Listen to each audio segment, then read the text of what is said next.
Hello everyone.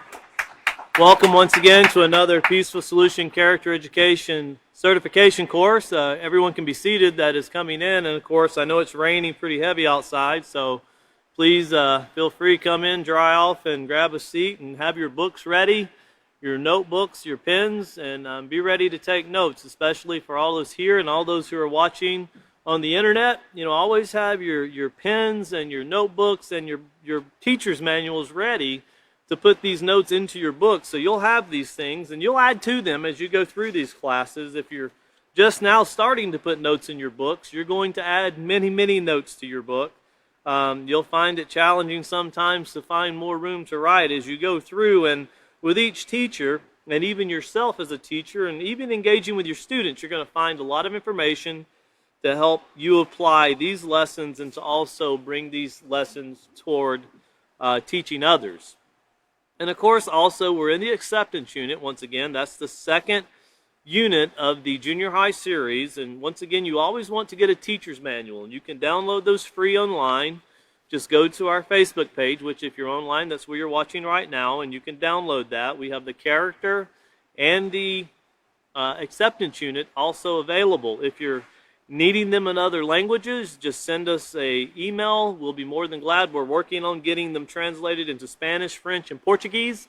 So please be patient with us, but send an email because we have some of them already. So you can message us and let us know, and we will get to you everything that we have available and that is possible to get to you as quick as we can. So if you can be turning over, we left off, of course, we started chapter 5, and of course chapter 5 is entitled, There's a Purpose to It All. And we're talking about a purpose to not only our lives, but also the lives of others, and the purpose that many people have served in their lives, and how we can benefit from the work that other people have done, and how people can benefit from the work that we will do. And that's what we want to really focus on, is our worth and our value, because that's determined by our actions. And if you'll be turning back over, we're going to recover by the reading procedure 4. That's where we were at, or procedure 3. We were in procedure 3. We're going to reread it again, and then we'll move on to working on picking back up on page 88. So once again, procedure 3, this is where we were at, and it said, explain to students that in order to understand that their lives have purpose, they must first recognize that they can make a difference in and contribute to the lives of others. So to do that, you're going to have to see value in yourself. You're going to have some self-respect. A lot of these things we've covered it a little bit, and we're going to cover a lot more as we move forward, but they're going to have to see value in themselves. And that sometimes can be a challenge to get that across to your students, and also to adults, that they do have value and they can offer things that are beneficial to everyone. And notice it says, tell students that when they contribute their time and abilities to help others, they can have a positive effect in the lives of their families, friends, society, and someday even the world. Have students turn to pages 88 and 89 in their handbooks to the section entitled Helping Others Equal Value and Worth. Ask students to list a few of the ways they help others, and explain to students that their contributions, regardless of how small they might seem, can mean a great deal to someone else. And we were discussing in the last class about how some things that are considered small and minor, you know, it can be even the point of having your trash picked up. You don't realize how nice that is to have someone come collect your trash when you throw it in the trash bin until they don't show up a couple weeks and your trash bin becomes full. The animals get into your, if you live in the country like I do, the animals will get into your garbage, the Texas wind blows, and all of a sudden it seems to find its way out of the trash can very quickly. And then that, you know, you start looking around for the trash man. Well, where did he go? These are things that we consider small, and we even talked about other countries, how when you go from one country to the next, prioritization can be very different. But one thing that every country is working toward is trying to build positive character. And that's one thing that when you interact with people, and you can imagine today in society, when you see this helping others, value and worth, you can imagine an example here recently that we all seen in the news was the huge amount of refugees that showed up at the Mexican border that were from Haiti. And then you start throwing things together very quickly. You have French-speaking people in a Spanish country wanting to come to America that speak English. And you have a lot of people that have come and they've run out of money and they have no food. And they're just looking for a place to go. Well, that creates a huge crisis in the minds of a lot of people. Well, what do you do to help them? You know, some people say, well, we need to feed them. Well, you feed them, but what else do you do for them? They eat 3 meals a day, 2 meals a day, but that doesn't show them that there's value and purpose in life. They're kind of just being prolonged with no end in sight. And it's not just that situation. I only speak of that because that was predominant in the news, but think about all the situations taking place, whether it be in Africa or in Europe, the immigration. Turkey is one of the largest, or the country with the largest amount of immigrants that have entered into their country. And what is taking place? What is helping? What are we doing as a society to, you know, we say immigrants, but what about, and refugees, but what about just everyday citizens in a community? What are we doing to help better the lives of everyone? And that's something that we all should be examining, because if our life, if we feel we have value and we have worth and other people should see that and respect that, then we need to start looking at every individual we see. And this is something that's really important to get to the minds of students, because young people tend to put value on, they wear nice shoes. They got really nice shoes. They got like the nicest cell phone. They got the latest, greatest stuff when it comes to electronics. You know, the PlayStation or whatever kind of electronic device they have to play video games, they got the best. You know, and they kind of measure worth on what a person has as far as devices, or, you know, what they accumulated here or there. They got the nicest car that pulled up in the parking lot. And that can have value, but as far as character and morality, it means absolutely nothing. There's no value when it comes to things like that. In fact, some of the things I mentioned can actually take away from the value, and we'll get into some of those things tonight. But of course, we need to see value and worth in everyone, and we need to practice. The teachers, we want to get this in the mind of the students, that everybody you see has value. And every time you see someone, it's very easy to see someone and say something negative about them. Try and give your students this as a challenge. When you see someone, tell yourself something positive about that person. And if you can't tell yourself something positive about that person, don't open your mouth about that person until you can tell someone something positive about that person. And that will help create a better atmosphere, because, you know, it's kind of natural in society. We kind of devalue other people to make ourselves feel more valuable. And that's not really going to work at all. That's not going to be beneficial at all. We'll find that when we see the value in others and we promote the value in others, society itself becomes worth a lot more. The value of society becomes worth a lot more. Safety is more prevalent. Theft is reduced. Murder, homicide, all of these very dangerous things that take place every day. If someone seen value in someone else, they would never take someone's life. If someone values someone else, they also value their belongings. They don't steal. They don't take things without permission. You know, or say, oh, I borrowed it. Well, did you ask? No. Well, that's stealing. We can eliminate a lot of things just by seeing the value in others. And looking back here on page 88, we left off in the middle of the page, but let's look up toward the top once again. At the very beginning it says, have you ever considered how many people you know and see on a regular basis? You know, think about that. Think about how many people you interact with every day and consider who they are. And then start thinking, what do I do to help that person's life become a better life?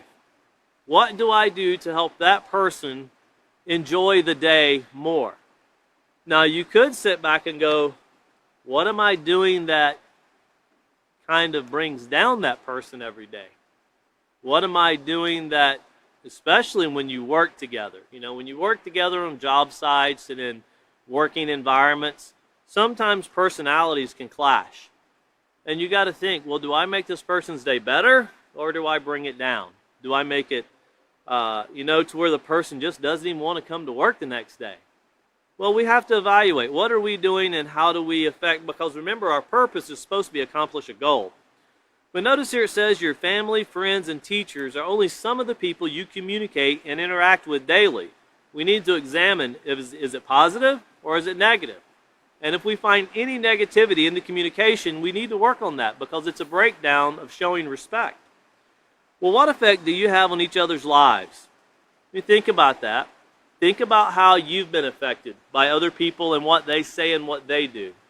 If you go to work or if a student goes to school, and if you walk into school and someone says something very derogatory to you, like, oh, look at that goofball, just wait till third period. Yeah, I'm going to show you what you are. If you've ever been in that situation, if you're a young man or young woman, you go through the whole day really sweating it. You just can't wait to get out of there and go home. Well, what occurs if you go to a job site and someone's yelling and screaming at you? You idiot! You don't even know what you're doing. How does that benefit? How does that accomplish a goal? And how does that teach someone anything positive?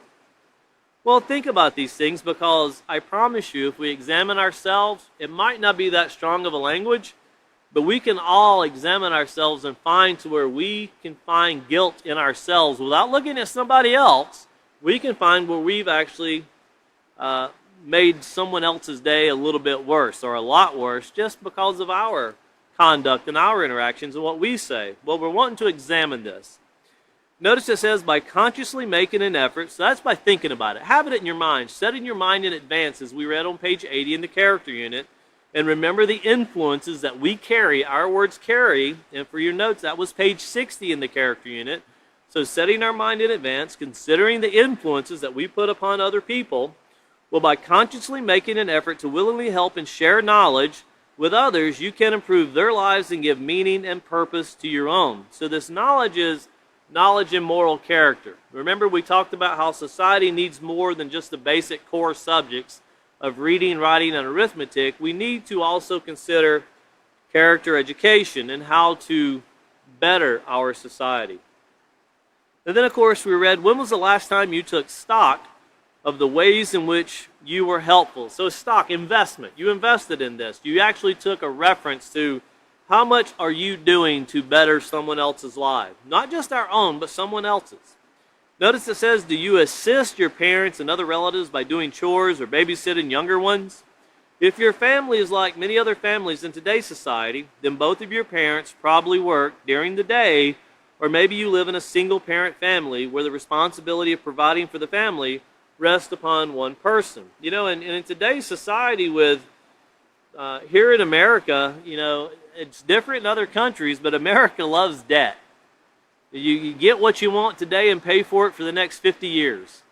And it's kind of crazy when you think about decisions that are made when you get something today and then you decide you're going to donate a large part of your income for the next 7, 8, 10 years to something. But that way of thinking has led to a lot of families. It's become a necessity to keep up with the Joneses, to kind of have the latest, greatest stuff with all the greatest credit cards we have. Well, it's accumulated a lot of debt, and it's forced families into, when you think about the shows that used to come on years ago, the Leave It to Beavers and stuff like that, where the mother was always at home and she was cooking and cleaning and she was teaching the children and training the children. Well, most children today wouldn't even recognize a life like that. That is so far-fetched. And parents today aren't just working just to have a lot of money. They're working just to get by. They're working just to make ends meet, just to get from point A to point B. So it's not like everyone's working to accumulate a lot of stuff. Sometimes, especially with inflation as we see it, it's just to get food on the table. And that can be a challenge in itself. And it's really hard when you go to a school, and you'll know if you go to a school district like in Houston, there'll be a lot of, depending on which area you're in, you can be at a school district where 80% of the meals are free to the students because the income is very low. Now, that can be embarrassing for a person. I remember being in school, and there was a time when I was in school that I got free lunches. And I remember wanting to make sure no one else seen when I went through the line that they marked down that I got a free lunch. Because that just means in the furniture industry at that time where I lived, they didn't pay a lot of money. And if your parents were working hard in the furniture factories, well, there wasn't a lot of money involved in that. So it was pretty easy to get a free lunch. And I come to find out just about everybody I was in school with was getting free lunches. You know, and it wasn't so embarrassing after that. But when I thought I was the only one, it was very embarrassing.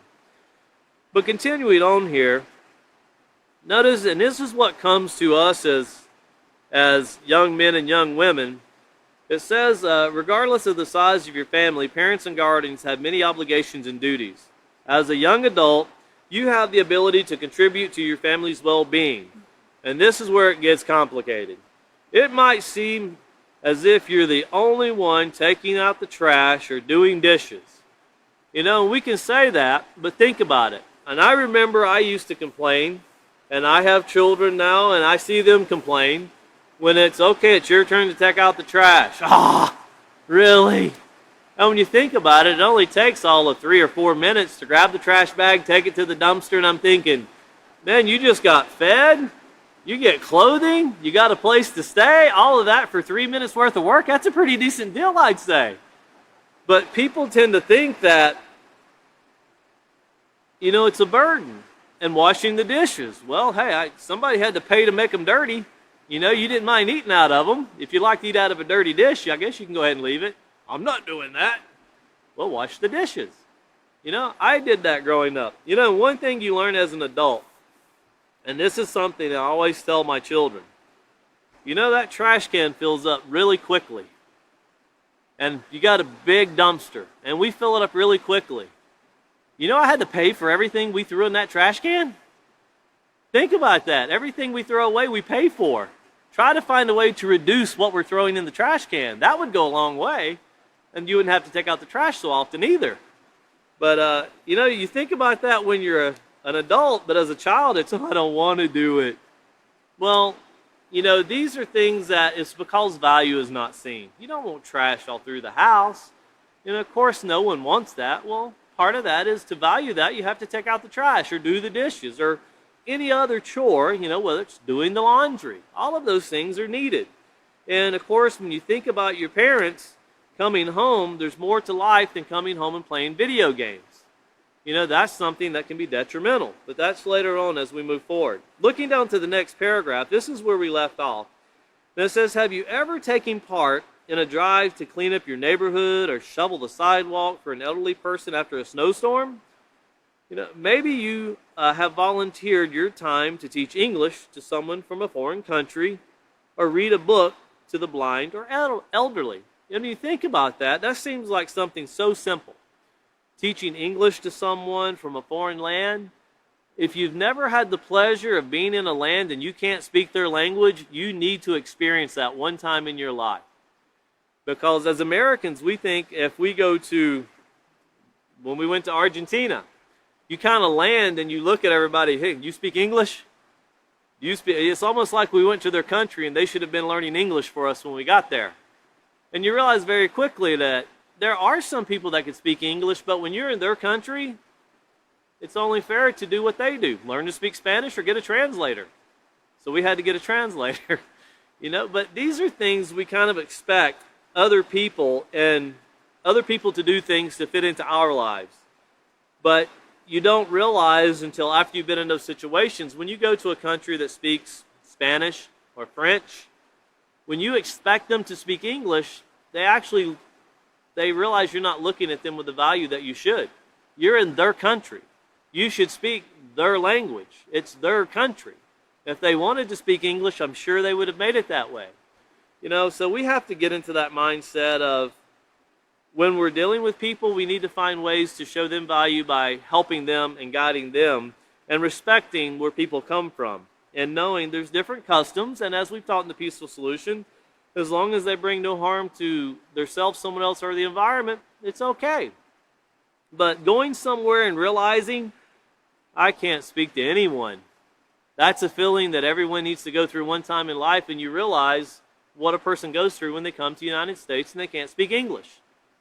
They really can't speak, communicate. And that's a very hard thing to go through. We talked about earlier in the character unit about what would it be like, and also in the acceptance unit, what would it be like if you couldn't communicate with anyone? Think about how worthless and how devalued you would feel if you can't even get a sentence to go across or tell someone that you need something, or, worst case scenario, you have an emergency and can't communicate with anyone.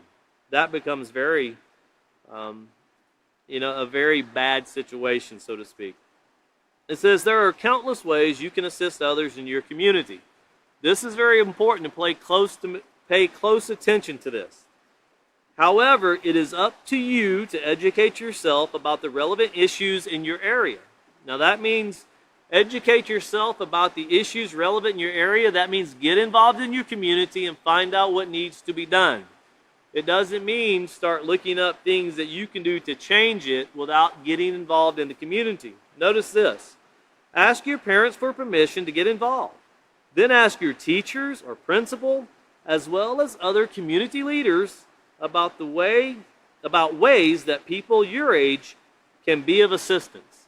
And this actually helps the younger people show value to the older people. In a lot of schools, when I was in schools, we had candy drives. We'd go sell candy, and it was almost like the company that gave us the candy to sell knew that we were going to eat 50% of it anyway, and was going to take every penny we made to pay for the candy. But all the money that was supposed to come in was supposed to go help buy things for people in the school that did not or could not afford. And, it was pretty decent because I always thought, well, this is great. We get to sell candy every year. And then I would work really hard raking leaves to pay for all the candy that I ate. It was almost like I didn't see. I was my own best customer. But the value that they seen in that, they realized that, and this is true in society, and you'll see this in your students, and you'll see this in society. When people are asked to help in a society, very few people will get involved unless they're receiving something for doing that help. And if they're receiving something for doing that help, they'll get involved. Very few people will get involved just because it's the right thing to do. When you can find people that will do that, you found a really great group of people, and that's very hard to come by because most people want to benefit from what they're doing. And you think about, I met a lot of people that were feeding refugees. And then the next week I spoke to those same people and I was like, hey, how's it going? Oh, everything's going great. Well, how's everything going down with the refugees you've been feeding? Oh, we did that last week. Well, who's feeding them this week? I don't know. But they took a lot of pictures and they put it all over the internet of all these things they were doing. And you think about, did you only do it to take pictures of yourselves and to put it up so everyone could see that you fed them for a day or for 2 days? Well, they're still alive. They still have value. Why did it stop? Why is someone not offering them something so they can show a betterment? Help clean up the community. Get community leaders together and help them, since they're in the community, help them better the community. And these are things that we have to put into the minds of not just students, but also adults, because once again, sometimes people want to have a purpose, but without direction. Remember, it's like a leaf blowing in the wind. They just don't know which way to go. Well, moving on to page 89, notice it says, think about it. If everyone waited for someone else to pitch in and help, nothing would get done. And there was a commercial that was made in New York City one time, and I'll never forget it. It was done really well, the thought process that was put behind it. And all of these people started hovering around this one piece of trash. It was like a wrapper from a hamburger. And people were going, I can't believe someone would throw that on the ground. How lazy. Why would someone trash our city? And they were like causing this big stir up over it. And then here comes some teenager, had his headphones on, just bebopping around. He picks it up, throws it in the trash, and keeps on going. He fixed the problem in 2 seconds or less that 6 or 7 people were just so disgusted by it, and all they could do was talk about it. All they had to do was pick it up and throw it away. That was it. And it showed how simplistic things can be if someone will take the initiative. Well, notice here continuing on, it says to take the initiative and be generous with your time. A lot of people will go, well, I work from 8 to 5. That's what I do, and when I get off at 5, that's my time. You know, and I've always told people that say that, have you ever owned a business? Most people that say that have never owned a business. And there's a big difference between owning a business and working for a business. When you own a business, you do have that luxury of owning the business. When you work for the business, you also have a luxury. I'm supposed to be here at 8, I get to leave at 5. And after that, I go do what I want to do. But when you're responsible for things, including the jobs of all of those people that work for you, your mind never stops thinking about it. It's always processing what to do. 5 o'clock is just a time to where you know the doors get locked, but it never stops. And that's the same way if you're a supervisor or if you're over an area, if you're a teacher of students.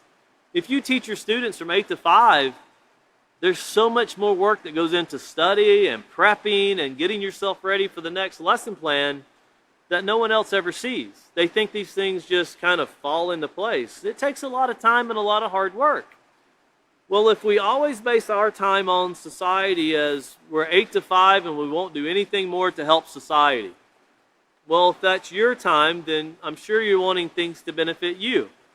You know, most students want that. They want to come to school. Imagine if students come to school one day and it's lunchtime and they're really hungry and they go down to the lunchroom and the cafeteria workers decided today was their day off. I don't know what to tell you. There's nothing to eat. Well, they would be really upset. Really, really upset. But think about when they go through the line and they get their food and it's, I got to eat that slop.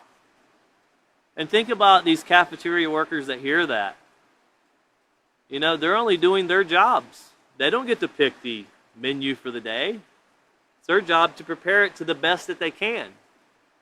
You know, and when two people work together, when one person is thankful for a job and the other person is thankful for food, then you can start making a difference. Anything can be improved as long as we start seeing the positive side of it. But when we're always expressing the negative side, things never get better. Remember, negatives never create a positive. But this taking the initiative, being generous with your time, it doesn't mean you don't take time for yourself. Everyone needs time for themselves to help do things for themselves, prepare themselves, even to study. You know, everyone needs time to themselves. But if you find yourself just sitting and staring at the walls, or if you find yourself constantly, or if you're sitting in front of a video game console and playing video games constantly, that's when you have time that you need to be reorganizing, because you're not valuing your time. You're not valuing your purpose that you could be for.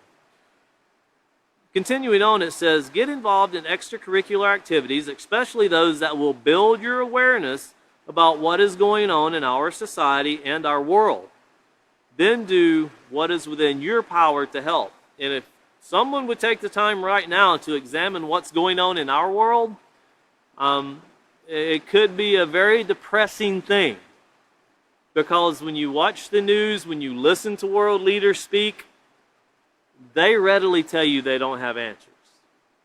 When the food supply, like we have here in America, when the food chain is breaking down, when shipments aren't getting to the stores, and when you see a reduction of food, and you hear a world leader talking about, well, what we want to do is make sure we get Christmas presents in the houses of everyone.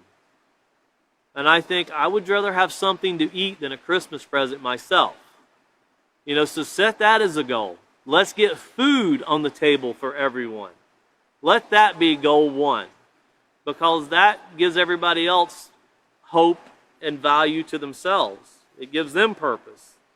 That should be the focus, and it's easy to stand back and criticize, but what do we do to help? That's what the Peaceful Solutions teaching. Don't just say something's wrong with it. Do something to help. Notice here it says, do not underestimate or belittle the time and energy you spend helping your family and community. Consider the needs of others and put others first will help you to give meaning and value to your life and to the lives of others. You know, there's nothing more satisfying than sitting back knowing you helped make a difference. That can be the most satisfying thing a person can experience, is knowing that you helped make a difference in someone else's life, and you are able to do it through education or through things that you've been taught, giving these to others, and the reward you get is knowing you made their life better. That is greater than any monetary value that ever comes. And one thing that you can ask other teachers in the Peaceful Solution, teaching character education is the most rewarding thing you can do, but it doesn't pay very well. In fact, we've been doing it for 15 years, 16 years. We haven't got the first paycheck yet, so we're on the deferred payment plan.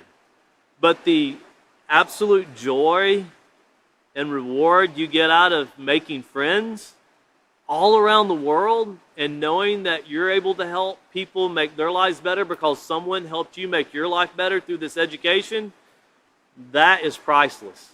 That is worth more than any monetary fund that could ever be given. Continuing on here are some examples of ways in which you might already contribute to your family and community. You know, these can be done as an adult or done as a student. There's no age limit to what we're getting ready to read right here. Notice this is mowing the lawn. I know adults that do that to help other people also. And they dedicate their time to do it for free. Do it for the communities. Babysitting, shoveling snow. We went through that here in the, I think it was February here in Texas, when we got like 18 inches of snow. There was a lot of snow to be shoveled, and people were very thankful that it was removed from their driveways or parking lots. Tutoring, that's very important. Neighborhood cleanup is extremely important unless you want to live where there's rats and filth.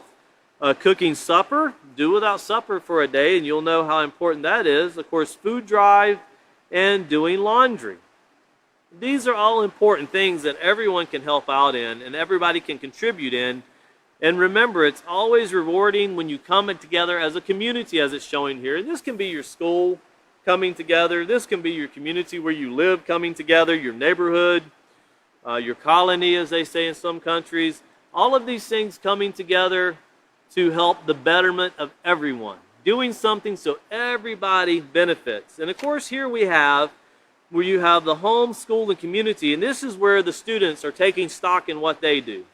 This is where you would have them to write down the things that they're doing to better the lives of others. And this could be something they get a monetary reward for. It could be something as they do it, they're given an allowance. That's fine, that's showing value. But it can be a paid or not paid. That's not important. You're just actually looking for things they're doing to help better the home, the school, and the community. And you'll find students that are doing a lot. You'll find students that want to do a lot that just don't know how. And then you'll find students that they think they're doing a lot, but not really doing much. Doing a lot for themselves, but not really for anybody else.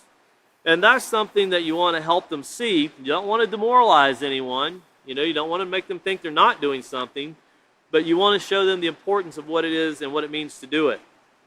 Turning over to page 90, what it all boils down to. And it says, ordinary people think merely of spending time. Great people think of using it. And that's important because time is something you never get back. You'll never get back the time that you have. In fact, the last 35 minutes you've been sitting in this class, you can never recuperate that. You've given it to education. Well, that's worth giving it to. But if you spent 35 minutes watching the last sitcom, if they still come on TV, I'm not sure if they even do or not, or television show, well, what did you learn and how did you benefit society? Or was it more of a thing where you kind of just stared at something off in the days? Think about what do we do with our time and what benefit does it give to us and other people? And continuing on here, it says, life is more than watching TV and playing video games. Once you get older and you get out of doing those things, you realize it's a very much wasted time to be in front of a TV or playing video games. It's up to you to decide to do something more meaningful with your time. The choice is yours. And that's something that everyone has to understand. The choice is literally up to us what we do or don't do. If we want to make society better, if we want to make our communities better, if we want to help other people see that they have purpose and they can actually accomplish goals, that's an important part too to actually do. Looking over to page 91, we want to turn back here to the lesson plan, and we'll cover really quickly. If you notice here, of course, in the procedure 3, it told us to cover pages 88 and 89. And notice we covered page 90 because it's not listed in the next procedure. So we want to make sure to have that covered before we get into procedure 4. In procedure 4, it says explain to students that each person must determine their specific purpose in life. Once again, you see that word must. It's up to each person to determine, they must determine their specific purpose in life. We often make this determination based upon influences, likes, dislikes, strengths, and abilities. For example, they might be influenced to help bring peace to the world because of an awareness of many wars and conflicts around the world. Or they might have seen a show about how pollution is affecting our atmosphere. This might influence someone to want to help to save the environment. On pages 91 through 93, where there is meaning, there is purpose. Have students read the section and complete the worksheet. Now, we also want to tell students that some people determine their purpose in life while they are quite young. For others, it takes longer, emphasizing that until they do determine their specific purpose, they need to continue to developing a positive character and making right choices. And then we'll have students turn to Just So You Know section on page 94. But first, let's turn to pages 91 through 93. And remembering that each person, it's left up to them to determine their specific purpose. And some people do this at a very young age. You know, you go into schools and you can ask students, and you can do this in high school. You can do it in their senior year. And ask them, what is it you want to do in your life? What do you want to be? You can actually go to college and ask people that are taking college courses, they're majoring in certain subjects, what do you want to do? I have no idea. They really don't know. They're spending a lot of money on education, but they don't really know. Some people determine what they want to do through influences. That's kind of how my life was shaped and formed. Where I came from, what my parents did. You know, it goes to show how you can be influenced, but those influences can change. And I'll give you an example. Where I came from, that was where most furniture in the United States was built. So I got into furniture, and that's what I wanted to do. And I enjoyed it, but I didn't want to know how to build it. I wanted to know everything there was about it. I wanted to know how to design it, how to blueprint it. I wanted to know everything it took to build a piece of furniture and to do it on the high level. I didn't care about the cheap stuff. I wanted to know how to do it from the high end. And I wanted to know how to do it right. And I knew that you could have 5 teachers, and they would all have their 5 different ways of doing it. And they would all be pretty decent ways because these people were very well known in the furniture industry for the very high-end furniture factories. Well, that's what I wanted to do. And then later in my life, I relocated to a different state, and I met a man. And he showed me, well, you don't just want to build it, you need to run a business. And he taught me the business side of doing things. And I would have never considered running a business. I was fine just building it. To me, everything was a challenge. It was interesting to me, and I enjoyed it. And I still do to this day. But the business side of it, once I got into that, well, that was a whole new different field. And that was 24 years ago.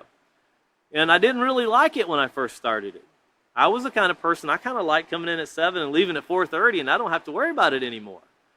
Well, whenever it was shown to me, but you can do this and you can help others.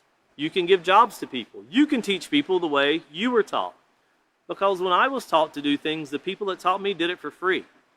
There was no charge for it. They literally taught me for free. I just had to be willing to leave the factory, go to the developmental center to where they were developing furniture for the Henry Dons and so forth, and learn how to blueprint and just watch and then follow.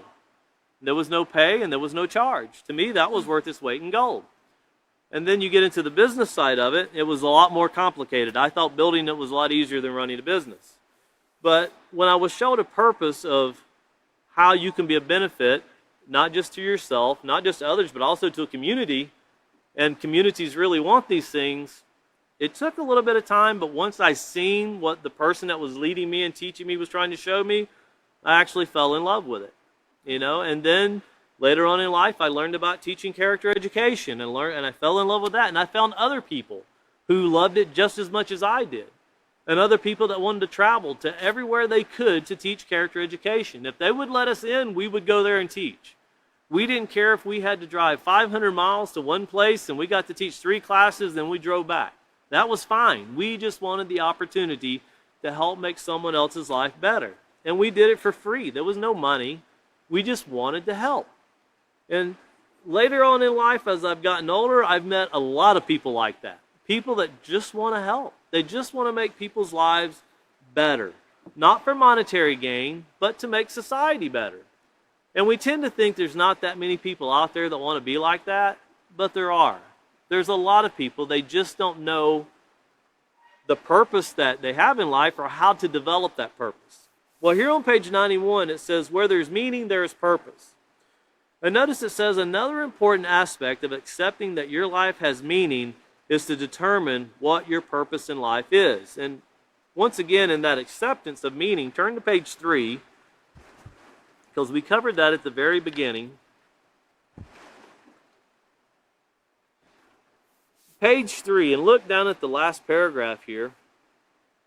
It says accepting yourself, once again on page 3, it says accepting yourself means realizing that you are a unique human being. Your ability to make a difference in your life and the lives of others depends only on the amount of time and effort you put forth into your studies. And that's very important, because that really, when teaching character education and helping others, you know, a lot of people want to teach off opinions. Well, in my opinion, if you do this, this works well. Well, is it proven? Can you tell me where this has worked? You know, I heard someone's opinion that said feeding refugees for 3 days was a great idea. Well, they've been there for a month and a half, so what were they supposed to do for the other days? You know, they're in a country where you don't find food on the sidewalk. There's already a poor population in that country. Anything that could have been gotten for free is already taken. So what do we do for them? Well, if you think about it, you have to give people purpose. Giving a man a fish doesn't benefit him but just for that day. Teaching a man to fish, as we'll get into as we move forward, that's how we benefit people. And people want to help others. People want to better their lives. Well, once they realize they have this purpose in life, then they can move forward. Back to page 91 here, it says everyone's life has purpose. Yes, everyone. Everyone you see around you, everyone's life has a purpose. If you've ever been able to teach in prison facilities, correctional facilities, you know, that is one of the most enjoyable places that you can go teach in. And I'll tell you why. We've been to middle schools, and teachers will tell us, you know, this is their words, good luck when you teach them. Why? They already know everything. You're not going to be able to tell them anything. They already know it all. Okay, well, I was that way too at one time, so I kind of understand. You know, I found out I didn't know much at all later on in life, but at that time I thought I knew everything. When you go into a prison facility, the attitude's totally different. They'll look at you and go, I broke it, and no one's told me how to fix it. And one thing you realize that when we go in, we actually teach the lesson plans that we're talking about right now. And this is for correctional facilities. We use the junior high series. Why? That's where it went wrong. And they'll tell you, you know, I started going down the wrong path in my teenage years. That's where it went wrong. And we've had inmates come to us and go, why did no one tell me these things in life? Why did no one show me or give me direction? Why did no one give this information to me? Well, one, they didn't have it, or if they had it, they didn't know how to present it. You know, we tend to think that everybody's supposed to find their own way through life. And we found that 2.2 million people in America find their way into the prison system. And you start looking at people that are in facilities, and a lot of people, they look at correctional facilities like, well, they should be in there. We should lock them up and throw away the key. Why? Why would we take human life and not think we can make it a betterment? Why can we not help people be better people? And why do we want to look at them and say they're worthless? It makes us feel better. We're worth more. They're the danger to society, and I'm the benefit to society. That's the way people say things. But when you go to prisons and you teach in correctional facilities, you learn there's a lot of people in there.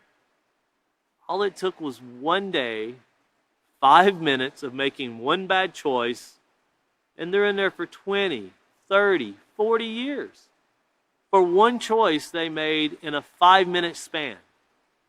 Now, if you can find me a group of people that can't say they haven't made a bad choice in their life, then we can go ahead and say, yeah, those are bad, we should get rid of them. But I honestly think that if we were to put everybody in prison that made bad choices, we could just put the fence on the outside of the perimeter of the United States and Mexico. We could just put ourselves all in one big prison because we've all made bad choices. And when a person's put into prison, you know, sometimes they lose the purpose they could have had. They still don't know what it is. Well, what do you do in a correctional facility? Or what do you do if you take a child and you put them in an alternative school, which is where children go that have behavioral problems? Well, obviously, you have to work on the behavior, and you have to give them purpose. You have to refocus what it is that's going wrong in their life. We tend to think that, as it says, they're just a bad apple. There's no fixing them. That's not true. You know, when we say things like that, that's a very negative context that we put upon people, and a lot of it we'll find, if we'd examine ourselves, we say negative things about people so we feel better about ourselves.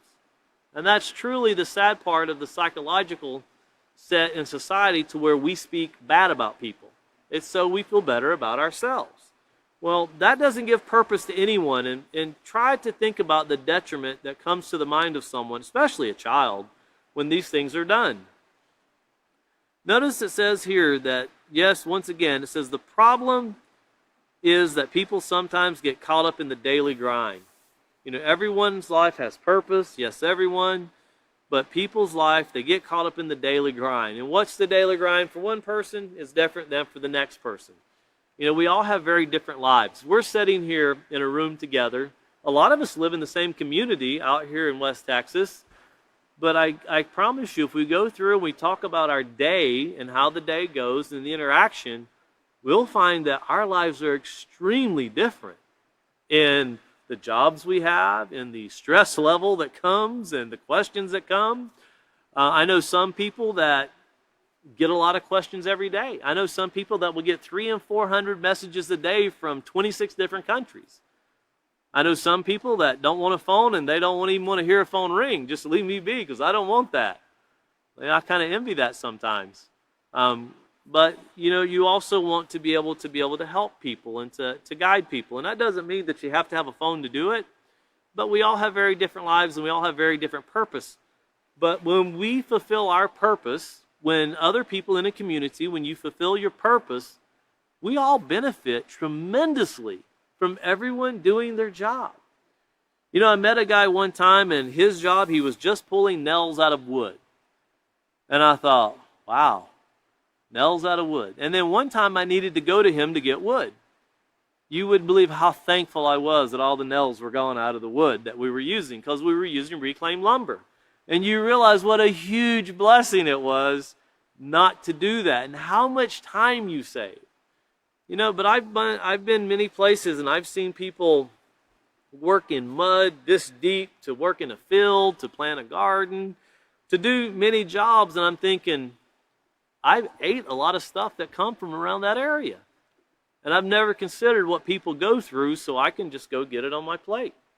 You know, and you start thinking about all of these things that go hand in hand, you start to be more thankful that everybody plays their part and everybody does their part. And when everybody does it, life is so much more enjoyable. And the day-to-day grind doesn't seem so bad.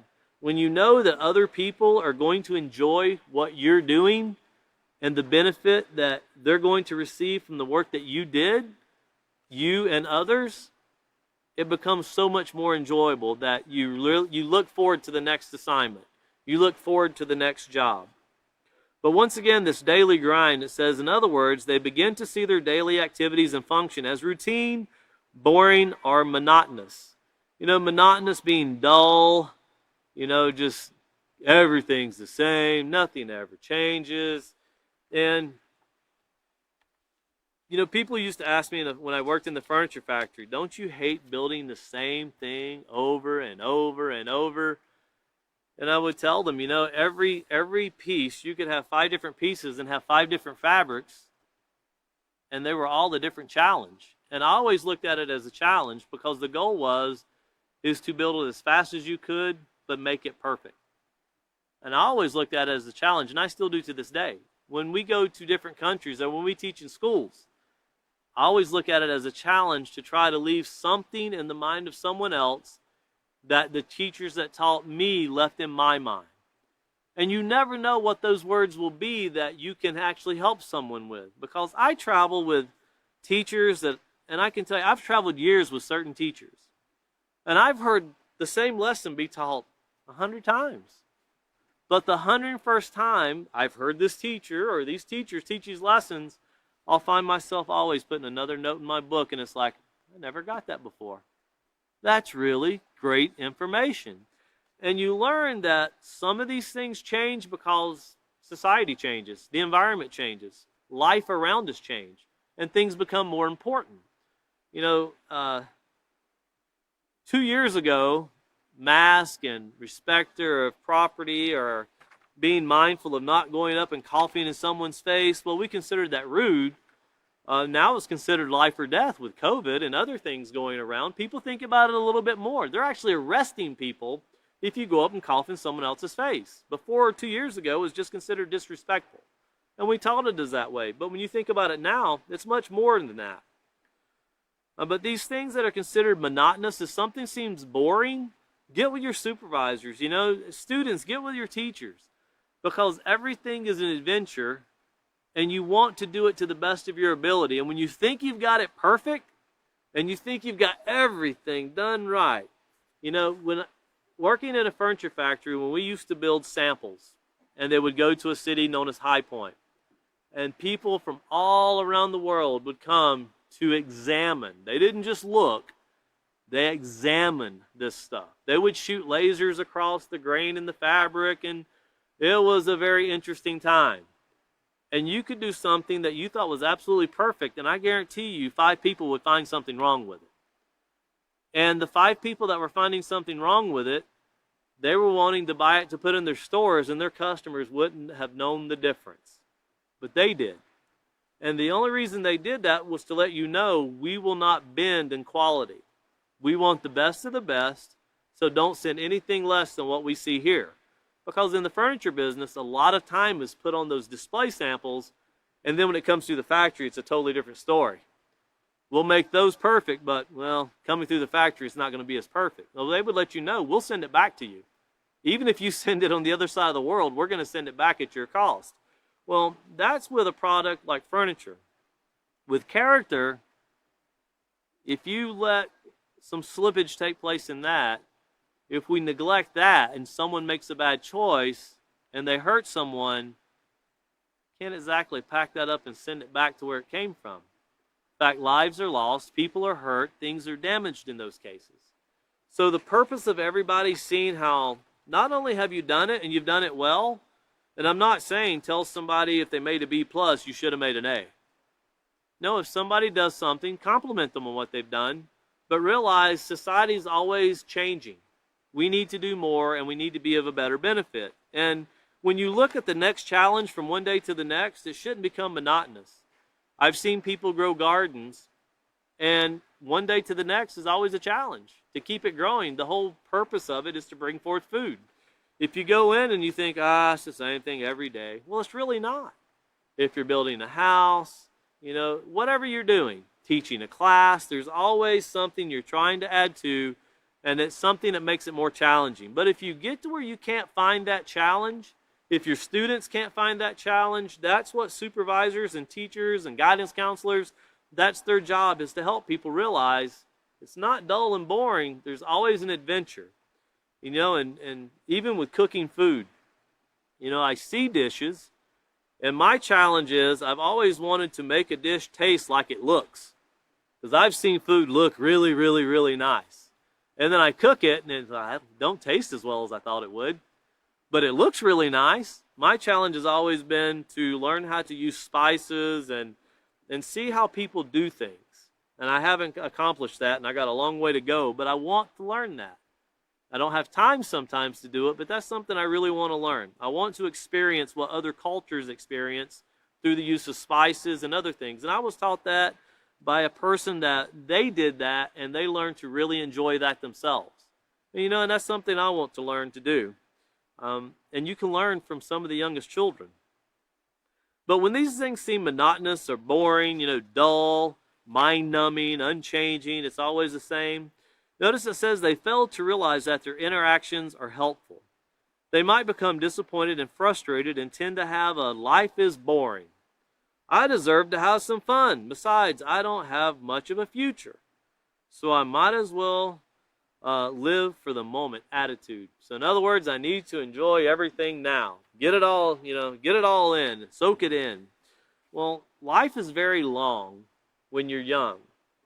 Once you get older, you realize life is very short. I was just telling one of my children the other day that you think that when I was young, I'm 48 now, and I thought when I was young, 48 is old. When I'm 48, I think, man, life has blown by so fast. I remember being in high school, it just seemed like a couple weeks ago. And I look at people that are older than me, and they'll tell me the same thing. Life goes by extremely fast. So make use of every moment of your time because you don't get it back. And try to limit your bad choices because you have to deal with those throughout your life. But when you're young and trying to get that into the mind of a young person, they're like, oh, nah, it takes a long time to get your age. Well, you'll find out very quickly it doesn't. And you're literally building what your future will become right now. And if you don't have the right attitude, some people think they're going to live forever, and they don't make it past 18 or 19 or 20 years of age. They lose their life very young because I want to have fun now. Well, what is fun? Fun should be something that doesn't bring harm to yourself, someone else, or the environment. That's fun. Fun isn't getting extremely intoxicated and driving down the road. Fun isn't getting this little pill that everybody else is taking and, I hear this stuff will do a lot for you. Fun is not when they bury you at 25 years old. That's not fun. But one thing that I try to tell everyone, because I've learned this in life, I had friends that died very young. Car wrecks, drug overdoses, and everybody gathered at the funeral when they died, felt bad for them, and that guy was my friend, we'll never forget you. 3 weeks later, no one remembered them. Life just kept going. You think about their bad choices, and that kind of helps you in your direction with yours, but it's sad that a life had to be lost to see that.